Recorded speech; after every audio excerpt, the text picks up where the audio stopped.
The mission is to get another job for every job you install.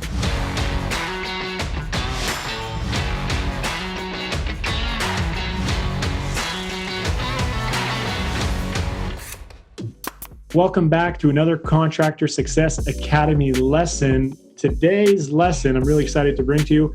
We've got Tim Musch from MarketSharp. Tim, thanks for being with us.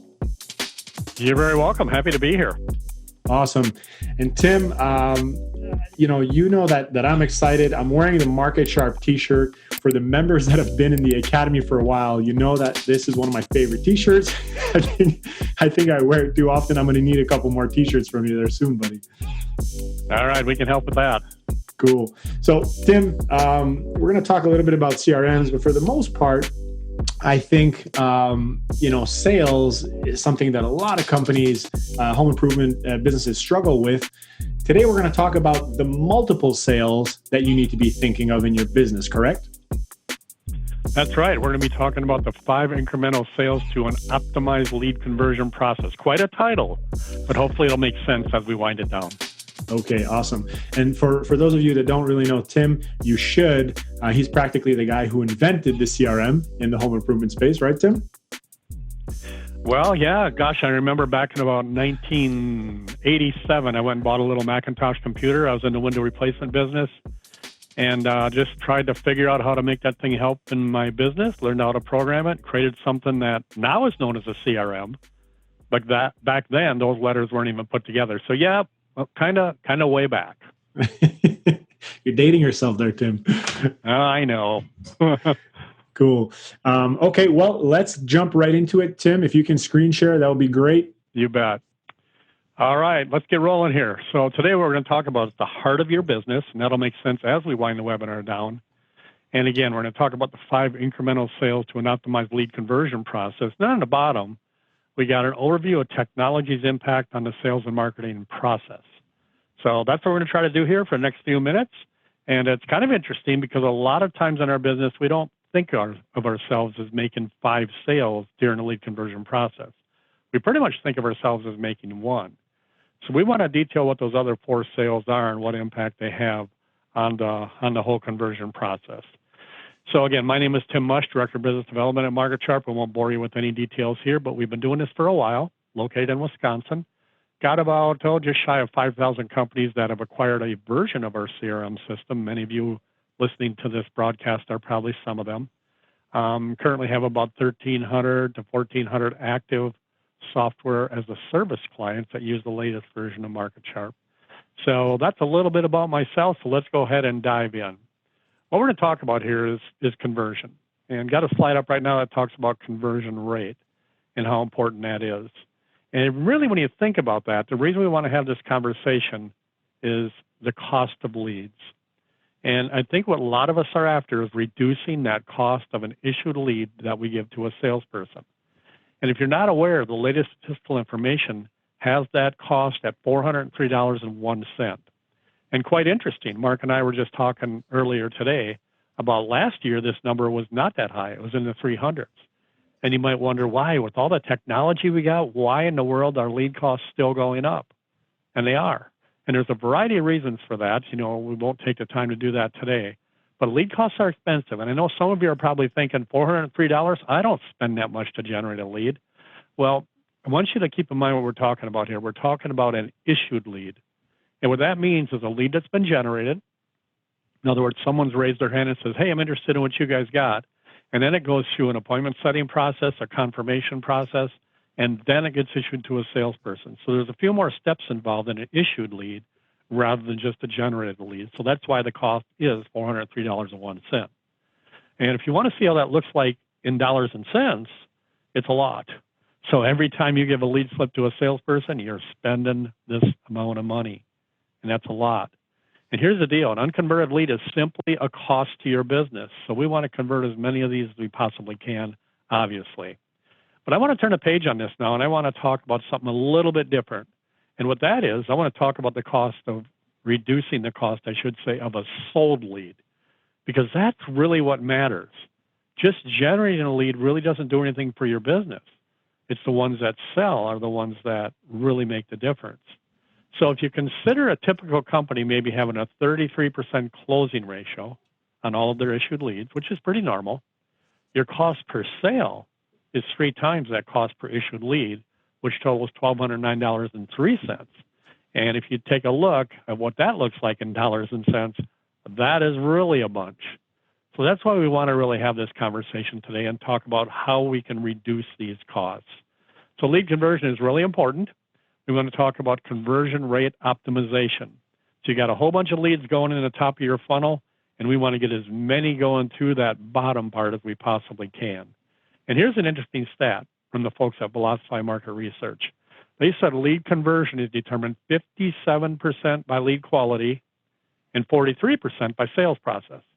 You know, and don't get hung up on those percentages, whether you think that's right for your business or not, because certainly depending on how you generate leads, those numbers may vary a bit.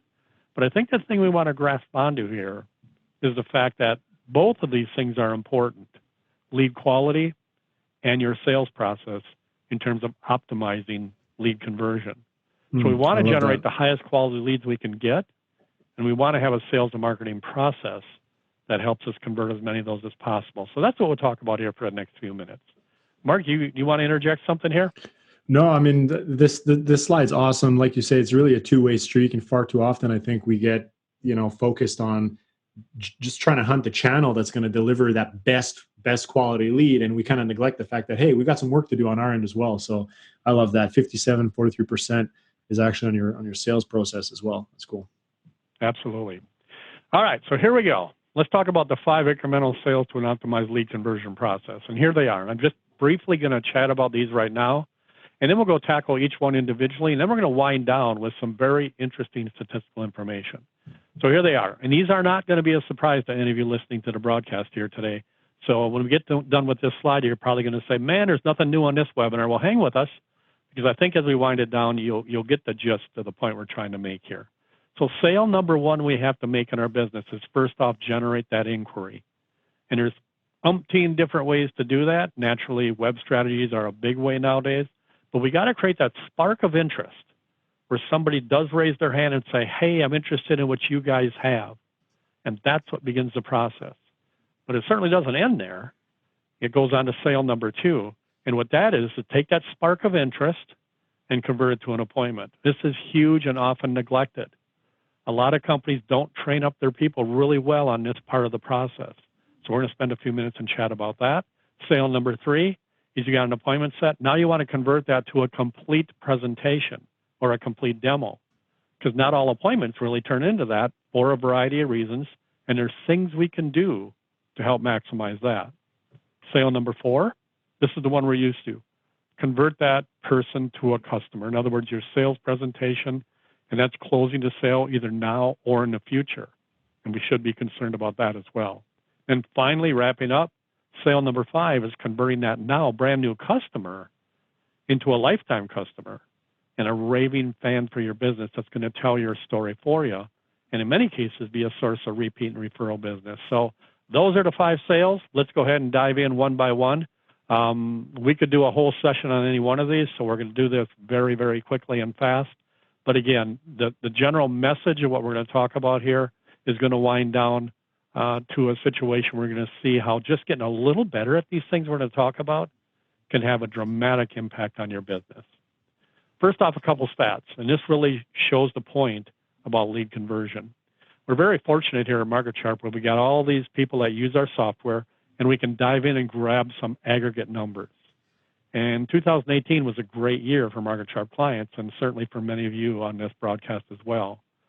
So in 2018, we generated and managed about 2.3 million leads, turned into just shy of 1.8 million appointments set, just shy of 1.5 million leads issued to salespeople, which resulted in 1.2 million leads actually presented and demoed, and that resulted in 430,000 sales. Average sale, $7,500, meaning the total aggregate business that was installed in homes was $3,250,000,000, which is kind of crazy. It kind of blows my mind when I think back to the days when I bought that computer in 1987. But what I want us to focus on here is what you're seeing on the right. And here are the statistical numbers for how this has diminished as you get farther into the marketing process.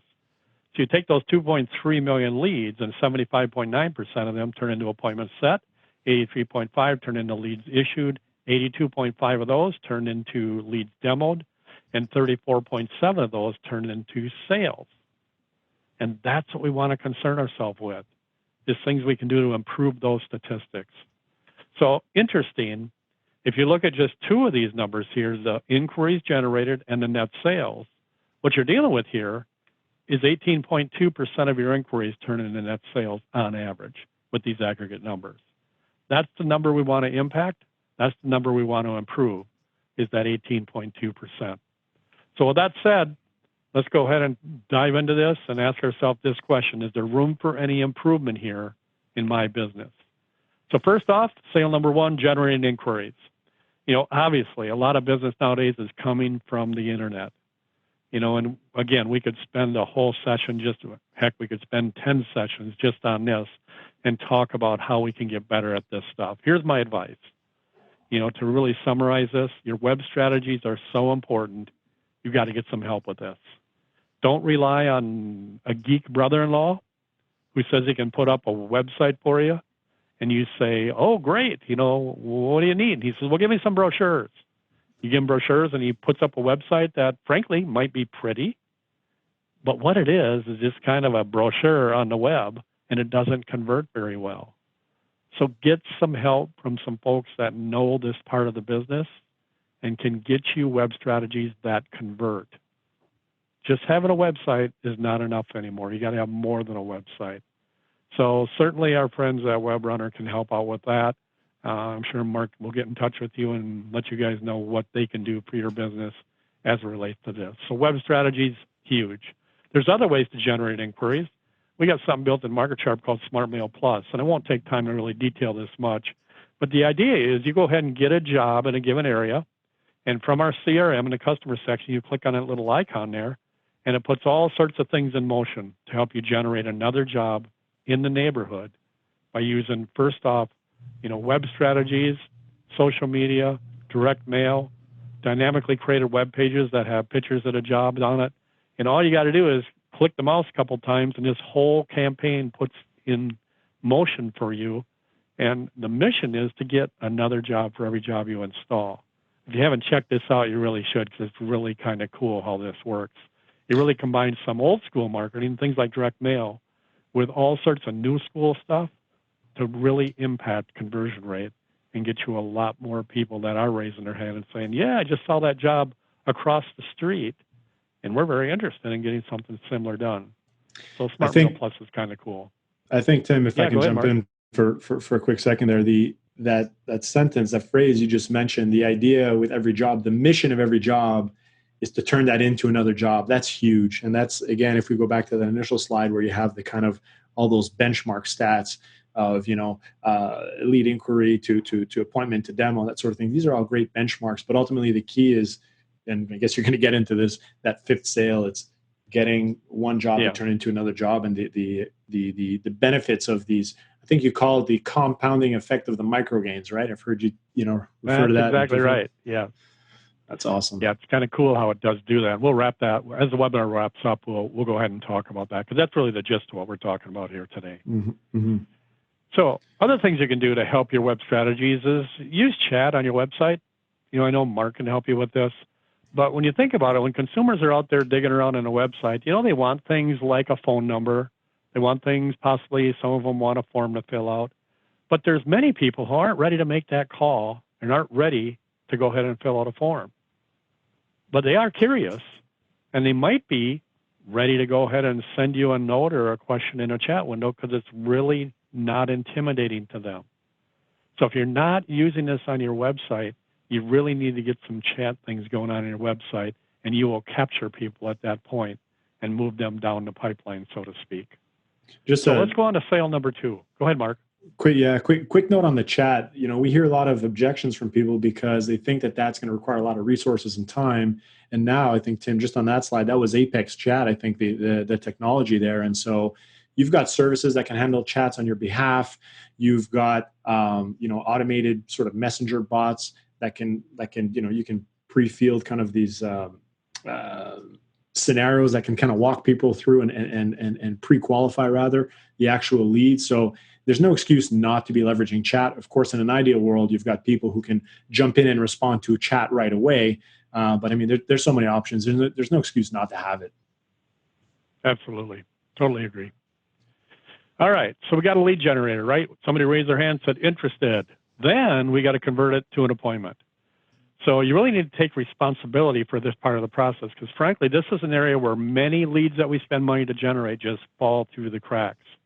So here's a question. I want to take that word responsibility, break it in half, and ask you this question. Do you have response-ability? Meaning, do you have what it takes to respond to these leads in the proper way to convert as many as possible to a set appointment? And here we're going to talk about two things, speed and skill. And I'm going to go through this quickly because this probably is stuff that you guys already know. And what we're referring to here is, especially with web leads, when you get a web lead, if you do not respond to that like now and like immediately, you are really missing out. Because when people are on the web and they fill out a form or something like that, that's when they're most interested in what you got. Not an hour from now, not a day from now, a week from now, or a month from now. So you've got to get them while they're hot. And if you look at some of these statistical information numbers here, this was as a result of a survey of about 15,000 web leads done by Ohio State University. Look at some of this. 78% of prospects convert with the first party to make contact. So if somebody's online digging around, chances are they might find you and they might find a competitor.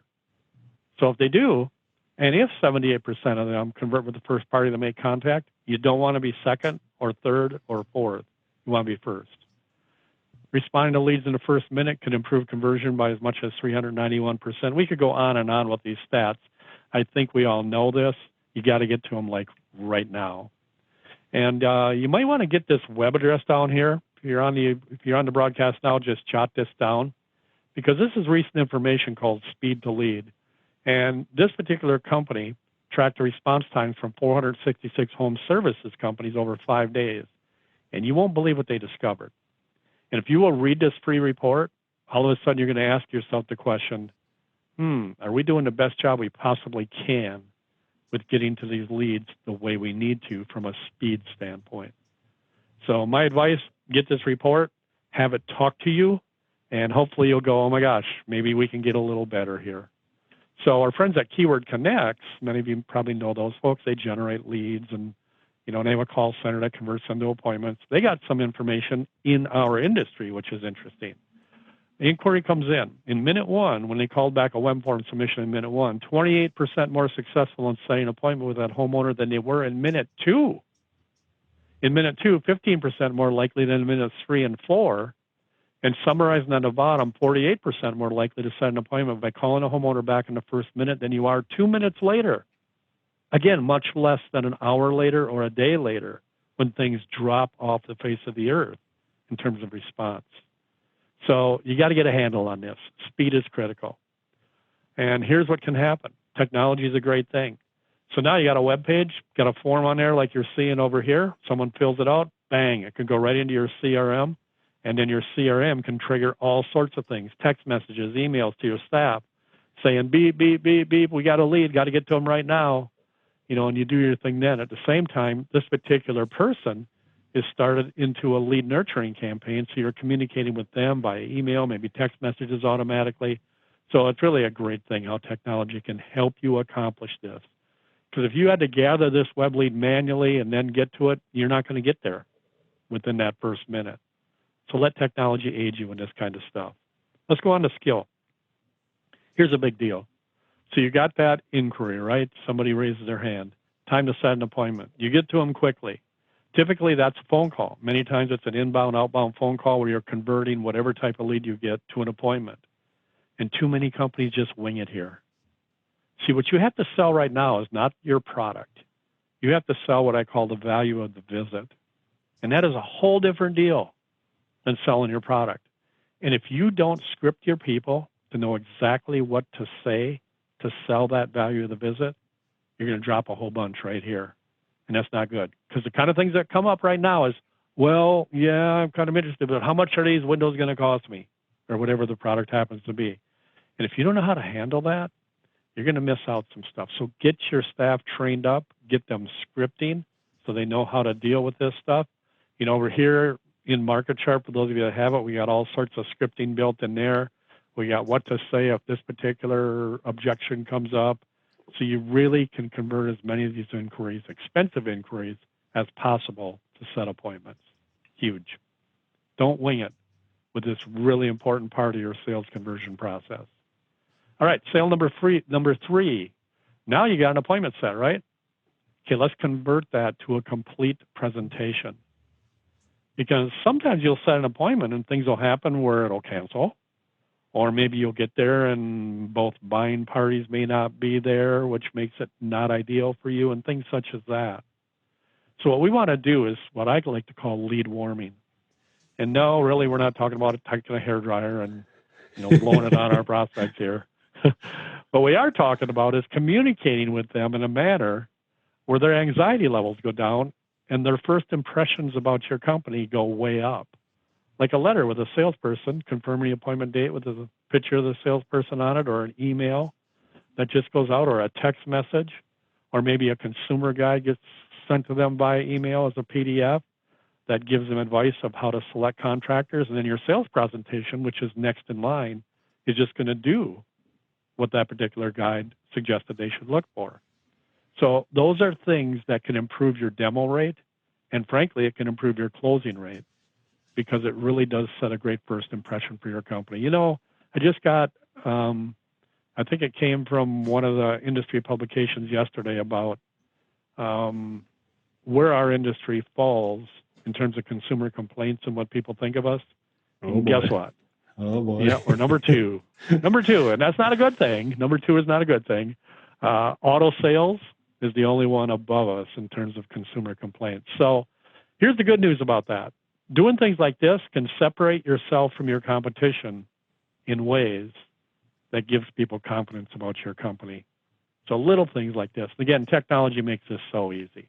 Yeah, Tim. All right, sale number 4. Yeah, Mark. Quickly, Tim, on that point, I mean, I'm seeing nice emails with links and pictures and that kind of thing. Video too is another huge thing. And, the idea here is to, humanize the brand and give people a feel or almost a taste of what to expect. When you get there, the guards are down. They feel like they know you already. You've already built, rapport. It's you got to be leveraging video.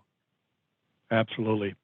You're right. So maybe that email and text goes out has a link to a video and things such as that. So, yeah, absolutely.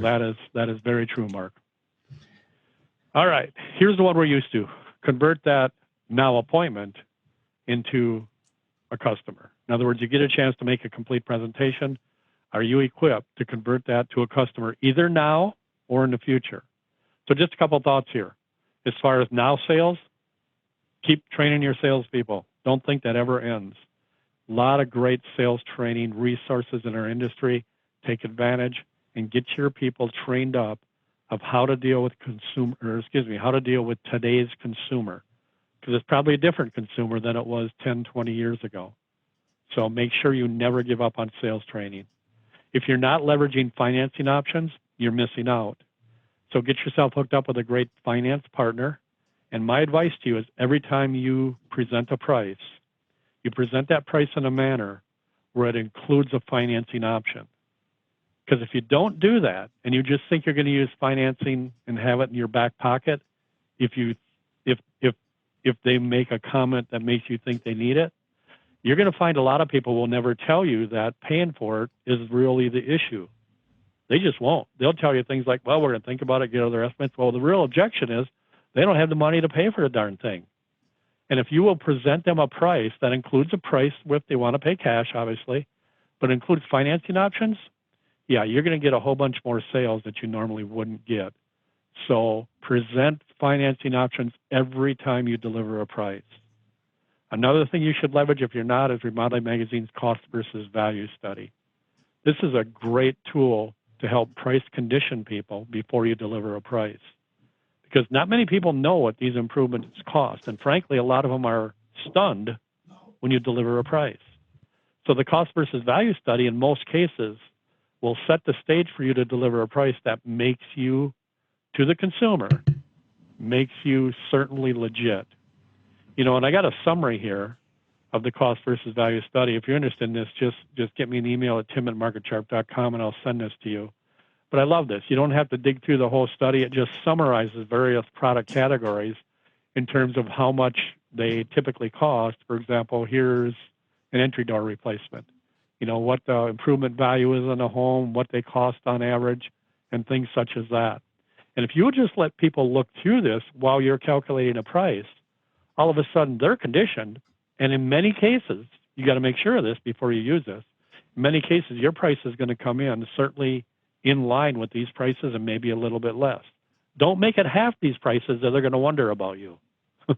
So make sure you got this in alignment with what your pricing is. So those are some things you can do to improve your now sales. But I want to talk now about future buyers. And in doing so, here's the deal. Go generate 10 leads for your sales staff here and spend $400 each. So you go spend $4,000, right? Send your salespeople out. Here's what they'll come back with. 3 sales. It's about average. Some companies a little more, some companies a little less. But with averages, 7 don't buy right away. They're going to tell your salespeople they're thinking about it, get other estimates, we'll let you know and all that. But here's the deal. These 7, a certain amount of them are going to buy. In fact, research that we've done has found that 60% of these unsold leads that don't buy right away will end up buying a similar product from somebody within a year.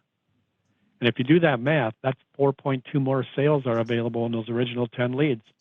Heck, you only got 3 originally, so there's more available down the road if you will just stick with these folks. And in doing so, what we're talking about is lead nurturing. You got to go and hang with these people that didn't buy right away and give them reasons to reconsider. So when the timing does get right, they get that tax return check back or whatever it takes, you're there with a marketing message. And you can do that through automated email, text messaging, phone contact, social media, direct mail, all sorts of things.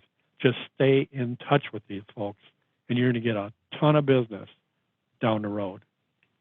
What that looks like is what you're seeing on screen now. Just little touches. I suggest you touch these people 10, 15 times within the next year. Don't call them 10 or 15 times or they'll hate you. But if you do an email here and a text message there and maybe a price increase notice postcard, follow with a quick phone call, and you're just kind of hanging there with them and giving them reason to not forget you, again, when that tax return check comes back, you're going to be in a good position to have them remember that you're their company. Ton of business to be gotten there. Okay, sale number 5, winding down. Convert that now customer into a raving fan. And here we all know how important this is, your online reputation, online reviews, and all that. Here's the deal. I think there's 3 steps to maximize your online reputation and really leverage this. And the first step is, first off, you got to earn it. You got to do a great job. I'm sure many of you do. So earn this reputation that you want to broadcast to the world by doing this wonderful job, giving them a remarkable experience in the literal sense of the word. Okay? See, what that means is remarkable means they can't help but make remarks about you, and that's what you want. So do some things in their experience that go probably beyond your product. Maybe it's the service you provide or something else you do where they go, oh my gosh, that was a truly great experience and I want to tell the world about it. So once you get it to that point, then what you got to do is you got to acquire this feedback from your clients. Things like Google, Facebook, Yelp, all those places and others, Home Advisor and all those. Get these great comments up on the internet so people can check you out because a lot of people want to. But here's what don't work. What doesn't work is when a customer says, oh, gosh, you did a great job for us. Thanks so much. And you say, oh, that's great to hear. Would you mind putting up an online review for us? Because here's what they'll say. They'll say, sure. But here's what they'll do. Nothing. Because in many cases, they don't know how to do this. So you got to make it really easy for them to tell their story about you online. That could be an email with a link to how to do this and go directly to some of these review sites and make it easy for them. So you got to acquire all these great reviews about your company. And then once you do, don't just let them sit there hidden on the internet. You got to showcase them.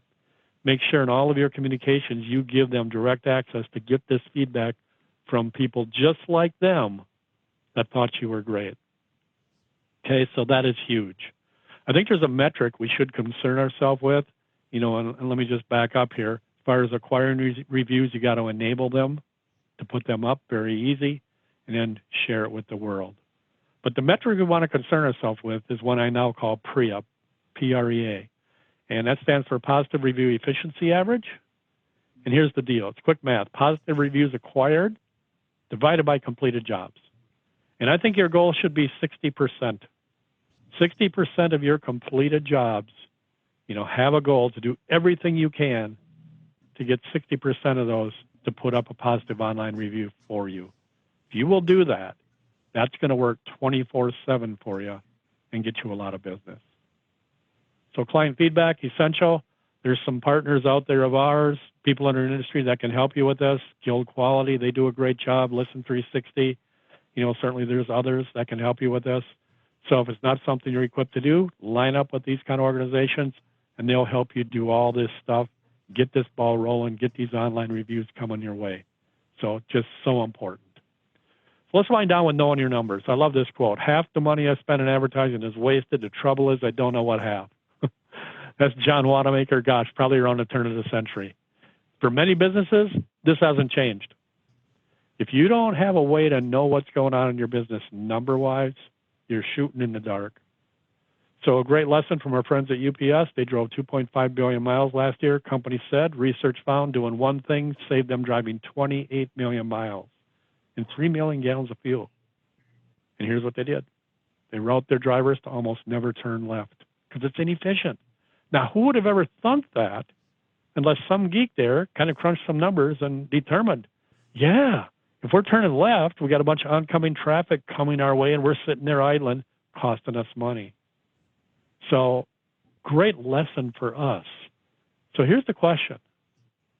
Do you have any left turns in your business as it relates to what we discussed here today? Could you get a little better at any one of these 5 things we talked about? And my guess is you probably can. And having numbers available in your business like you're seeing here, for example, over here, telling you how many inquiries you're getting, how many are turned into appointments, how many turned into confirmed and issued and sold, so you can really spot things that might be a problem. This is huge to really make you be the best you can be. So this particular metric, net sales per lead issued, is just a great number to know in your business, either from a lead source standpoint or a salesperson standpoint, that every time you give a lead with that lead source or with that salesperson, it turns into this amount of net revenue for your company. Great number to know. Remember this, how we started?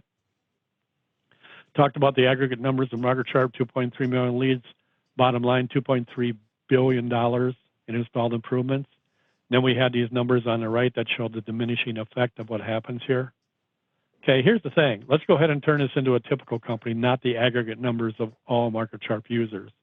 So what we did is we divided it out by the number of users, and here's the averages. 2018, 2,300 leads were generated, resulting in $3,186,000. So here's the thing, and hopefully this is what this particular session is all about. If you will commit to just a 10% improvement in the conversion process of the things we discussed here today, look what happens. Just get 10% better. And what that means is if your closing rate is 30%, your new closing rate is 33%. Could you do some things to make that small incremental improvement happen? I think so. I think 10% improvement in every one of these areas is absolutely achievable. But look what happens here. Your revenue doesn't grow by 10%. Amazingly, it grows by 62.3% by just getting 10% better at every one of these 5 things. It's like a modern miracle, and it compounds, as Mark mentioned earlier. So that is the great news, that nobody in your business has to get a lot better at their job. Just everybody has to get a little better. So encourage your staff to do that. So today's message, really quite simple. Be a 10%er. Commit to all the people and staff in your business, whatever their job is, whether it's lead gen or whether it's appointment setting or closing sales and things such as that. Encourage each other and challenge each other. Let's get 10% better at what we do and watch how our business can grow. That's huge. So here's a tool That's going to be available in the resource section of the Contractor Success Academy portal. And hopefully this will stimulate your thinking. If you can see it, over on the right, the circle of success with lead gen. And what we've done is we put those 5 elements there: generate inquiries, converting to appointment, confirm to a demo, convert to a sale, and convert to a lifetime customer. And if you notice, let me blow this up, every one of those sections has a scale of 1 to 5 there. So my suggestion is to think about your business, how good you think you are at every one of these and where you might need some help, and go ahead and rank yourself on that scale of 1 to 5. And once you do that, here's what I want you to notice. What you don't want to see is what you're seeing on the left there. You're seeing a line that kind of goes jagged this way, jagged that way, and maybe you're good at one thing and the next thing you're horrible at, and it just is totally out of alignment. It's like putting a square wheel on a vehicle of some sort. What you do want, obviously, is what you're seeing on the right. Make that circle perfect and do everything you can to get as good as you possibly can at each one of these processes that are in the sales and marketing process that you do on a day in and day out basis. So how to put all this together? According to our friend Michael Gerber, best-selling author of the E-Myth series of books, he summarizes it as good as anybody. In order for any business to succeed, it must first become a system. So this business functions exactly the same way every time, right down to the very last detail. In other words, not winging it, following processes, following systems. And we think it's no longer an option to have a CRM in your business. But I added 2 more letters out in front of CRM for a particular purpose here to try to drive home a point. CRM is software. It's called Customer Relationship Management. There's umpteen different choices for you to have. But what you really need in this business is what we call an industry-specific CRM, one that's made for the way this business works. So just grabbing one off the shelf and trying to make it work for your business is not easy, trust me. Many of you probably found that out. So we created one from the ground up for this business. It's an app for that. We call it MarketSharp. It helps you turn data into dollars. It helps you work with 4 areas of your business over here: admin, marketing, sales, production. Summarizes really what it is, helps you do the right things, but the key word there is consistently. And we like to call MarketSharp a business in a box because it has about 340 built-in success elements ready to use for our business, whether it be marketing campaigns, email templates, texting templates, reports, forms, all that kind of stuff. You just plug in and go. You have that systemized business like Michael Gerber described. Here's the best part. What we've done is spent the last number of years integrated with some of the best tools in the industry. Certainly, Mark, we have your company, Webrunner, there. And we've got a lot of tools that many of you use, and it just kind of works seamlessly with the core of your business or the heart of your business. As I started off this webinar, as you can see, we got a heart here that's kind of beating and pulsating, and that's your data, and that's your CRM. So with that, let me just end with this particular thought.